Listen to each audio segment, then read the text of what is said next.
Gempita masa kecil I Gusti Agung Kusumayuda penuh dengan keriuhan yang dipenuhi beragam keinginan.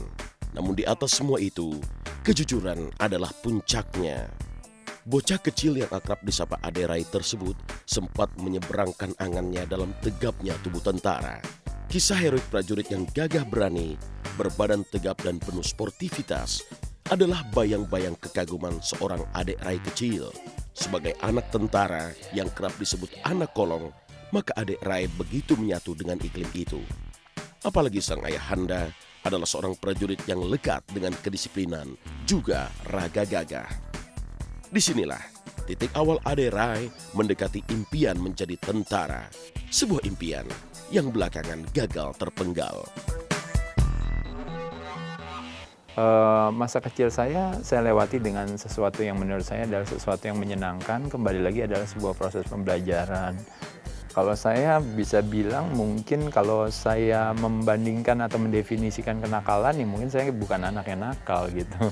Jadi saya nggak bisa cerita tentang kenakalan apa. Satu-satunya mungkin kenakalan saya paling besar ya mungkin misalnya ya apa ya.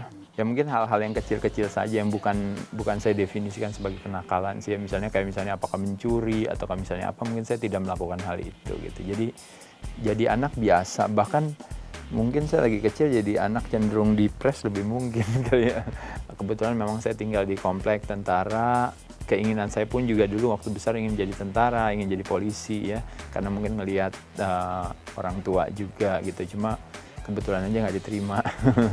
Saya tidak hidup dalam satu kelebihan, juga tidak hidup dalam kekurangan juga sih, biasa aja gitu. Tapi olahraga lah sebenarnya yang mungkin menyelamatkan saya dalam arti bahwa sebagai seorang anak yang dulu tumbuh dan besar, saya tidak pernah merasa diri saya pinter, saya tidak pernah merasa diri saya keren, saya tidak pernah merasa diri saya kaya karena memang tidak kaya, saya tidak pernah merasa diri saya mungkin berlebihan, tapi justru karena olahraga akhirnya saya merasa bahwa tampaknya ada sesuatu yang luar biasa, ada potensi dan bakat yang saya miliki. Bayangkan kalau seandainya saya nggak bertemu sama olahraga, mungkin istilahnya mungkin hatinya kecil terus gitu, rasanya seperti itu. Tapi kalau sekarang saya lihat sebenarnya kita semua nggak pernah boleh punya perasaan itu, karena itu hanya perasaan atau pikiran anak kecil saja yang tidak menyadari bahwa sebenarnya semua anak pasti punya bakat dan potensi di bidang masing-masing.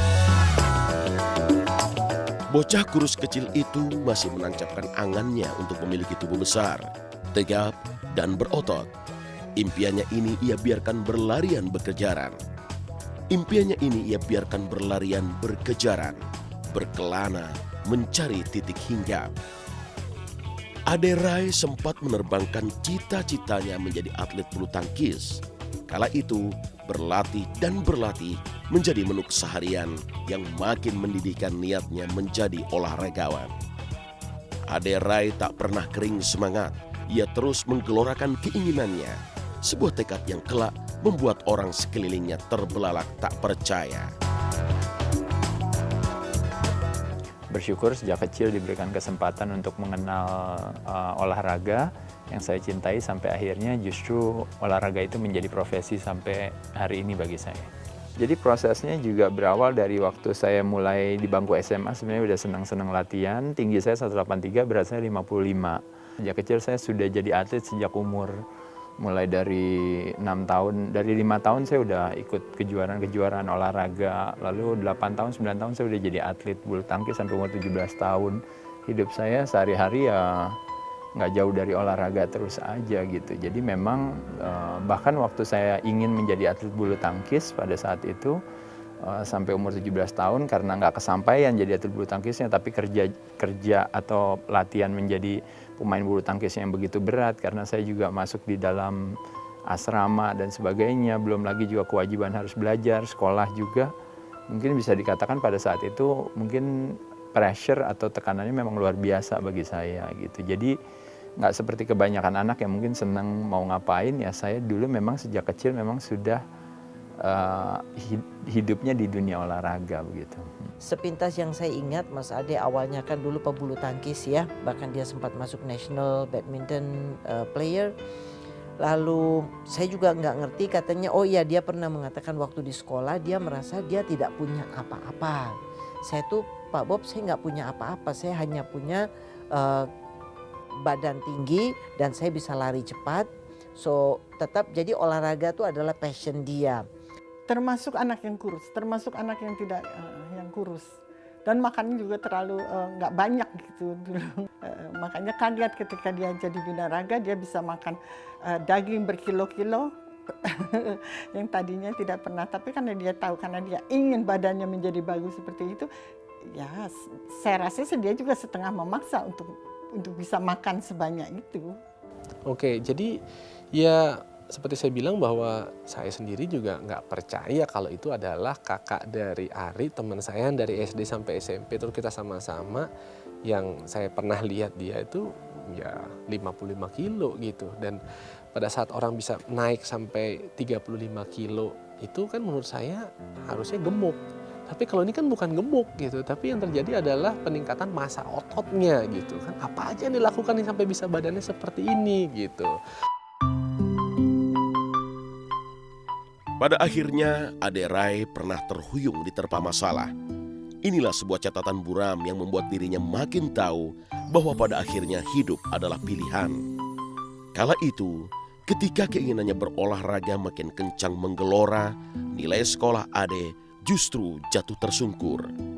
Kenyataan pahit bahwa dirinya tak naik kelas sempat membuat hidup Ade Rai kecil dibayangi kegelapan antara rasa malu juga kemungkinan cerca dari orang sekelilingnya.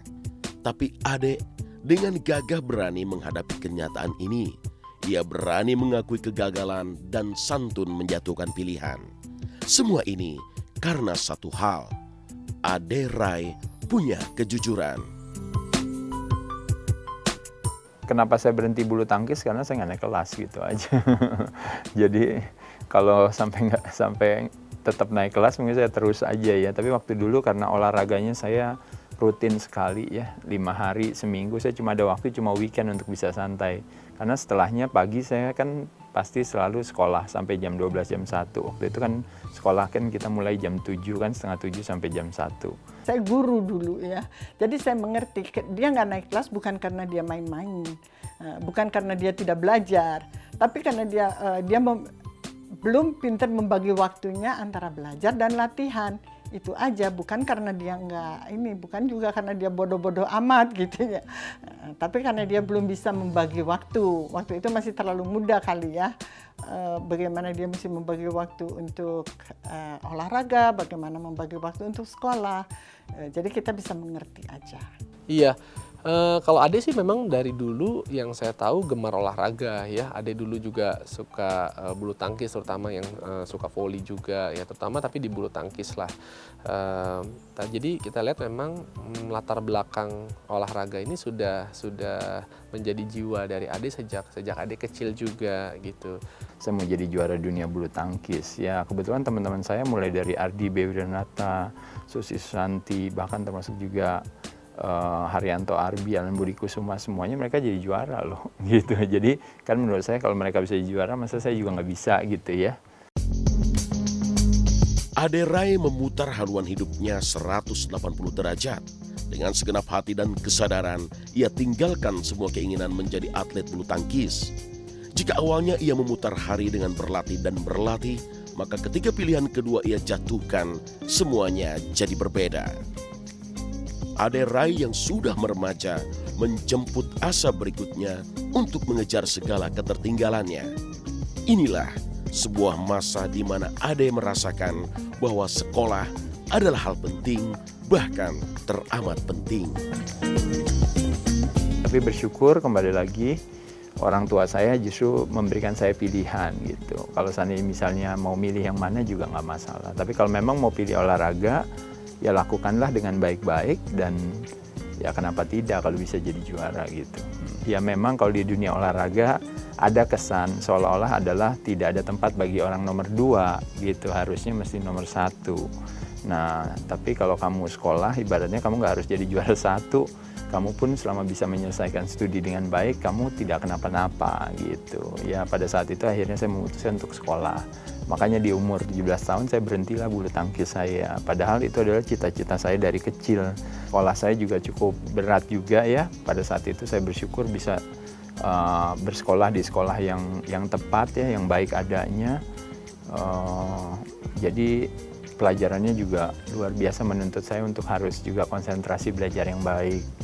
Di sisi lain, sebagai seorang atlet bulu tangkis, saya juga dituntut untuk punya prestasi yang baik. Jadi mungkin dua hal itu yang pada saat itu nggak ini. Saya bersyukur saya dapat gelar sarjana ilmu politik, jurusan hubungan internasional di Universitas Indonesia. Setelah saya selesai dari kuliah saya, pada saat itu orang tua saya udah mendukung penuh untuk saya bisa fokus aja ke olahraga ini. Jadi kerjaan saya tiap hari ya latihan, atur makanan gitu ya, dan bertanding ya tentunya pada saat itu. Nah waktu itu di antara tahun 90-an sampai tahun 2000 itu adalah tahun karir saya berkompetisi.